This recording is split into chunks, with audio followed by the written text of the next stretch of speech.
नमस्कार दोस्तों, आप सभी का स्वागत है मेरे यूट्यूब चैनल AR कुमार पे। दोस्तों, आगे बढ़ने से पहले प्लीज चैनल को लाइक करें, सब्सक्राइब करें, बेल आइकन को प्रेस करें। दोस्तों, बांग्लादेश के अंदर Sheikh Hasina out, army in. Hasina out, army in. ऐसा क्यों दोस्तों?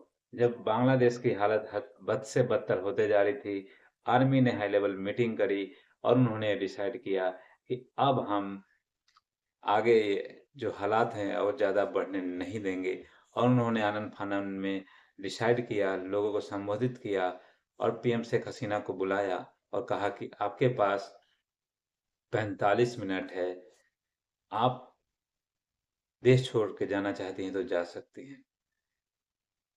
देश के अंदर शांति बनाए रखने के लिए शेख हसीना ने पूरे कर्फ्यू लगा दिया था, पूरा सोशल मीडिया बंद कर दिया था, इंटरनेट से हमारी सारी चीज़ें बंद हो चुकी थी, व्हाट्सएप हो, ट्विटर हो, फेसबुक हो, सारी चीज़ें बंद कर दी थी। लेकिन उसके बावजूद भी ये जो प्रोटेस्ट थे, बिल्कुल भी नहीं रुक रहे थे, बिल्कुल भी नहीं रुक रहे थे। और इसमें लोगों की जानें, बहुत से लोगों की जानें गई। हजारों लोगों से ज़्यादा की जानें गई हैं, लेकिन आधिकारिक तौर पर 300 लोगों की जानें बताई जा रही है कि गई है उनकी। तो ऐसा क्या हुआ कि आर्मी ने इन्वॉल्वमेंट ले लिया? दोस्तों, ये आरक्षण के विरुद्ध चल रहा था प्रोटेस्ट, लेकिन आरक्षण से ये कब ये पॉलिटिकल इशू बन गया, कब एक राजनीतिक दल को ही उखाड़ कर फेंकने के लिए प्रोटेस्ट होने लगा, पता ही नहीं चला। जब ये प्रोटेस्ट आगे बढ़ा तो बहुत से नुकसान हुए, बहुत से लोगों को घर जला दिए गए, आगजनी की, मंदिरों को तोड़ा गया, मार दिया गया, सेना के भी कुछ जवान मरे हैं, पुलिस के भी जवान कुछ मरे हैं, कुछ आम पब्लिक भी मरे हैं। तो ये जो हालात बिगड़े हैं, इन हालातों को देखकर आर्मी ने कहा कि नहीं, अब लोगों के ऊपर हम गोली नहीं चलने देंगे और हम अपने कंट्रोल में सारे सिचुएशन लेते हैं। आर्मी ने हाई लेवल की मीटिंग करी, उसके बाद शेख हसीना जो पीएम थी, उनको बुलाया। उन्होंने ये कहा कि हम अपने कंट्रोल में लेते हैं। आर्मी ने भी लास्ट में मना कर दिया कि नहीं, हम आपका साथ नहीं देंगे। शेख हसीना ने कहा कि आप कंट्रोल कीजिए सिचुएशन को, लेकिन शेख हसीना का साथ आर्मी ने नहीं दिया, वहाँ पे मना कर दिया कि हम आपके साथ नहीं हैं, हम आवाम के साथ हैं, हम पब्लिक के साथ हैं।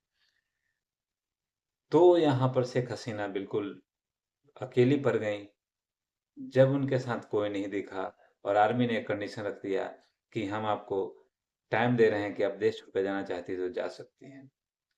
फाइनली शेख हसीना ने देखा कि अब कोई भी रास्ता नहीं बचा है। आर्मी ने उनके साथ देने से पीछे हटा लिया अपना हाथ। इन चीज़ों को देखकर शेख हसीना ने रिजाइन करती हैं और भागते-भागते अपना जान बचाकर इंडिया पहुँचती है। तो वहाँ पे सारी चीज़ें अब सेना के कंट्रोल में हैं। सेना अपनी सारी चीज़ें अपने हाथ में लेने के बावजूद भी अभी भी वहाँ प्रोटेस्ट हो रहे हैं। अभी भी प्रोटेस्ट हो रहे हैं। सेना अपने सारी चीज़ें अपने हाथ में ले लिया है और अंतरिम गवर्नमेंट सेना बनाएगी। किसकी गवर्नमेंट होगी,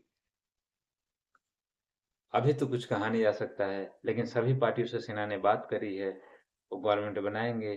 और आप सभी को पता है कि बीएनपी जो पार्टी है, वो खालिद जिया, वो जेल में थी, उनको भी जेल से बाहर निकाल दिया गया है। और जो जमाती इस्लामी है, वो भी एक कट्टर पार्टी है। तो आप सभी को पता है कि ये दोनों चाइना, पाकिस्तान समर्थक पार्टियां हैं। तो ये जो मिलकर गवर्नमेंट बनाएंगी, तो कैसा आगे रुख रहता है, किस तरीके की कार्रवाई करते हैं, ये देखने वाला होगा। क्योंकि भारत के लिए ये चीज़ें बिल्कुल सही नहीं है, क्योंकि ये भारत विरोधी पार्टियां हैं।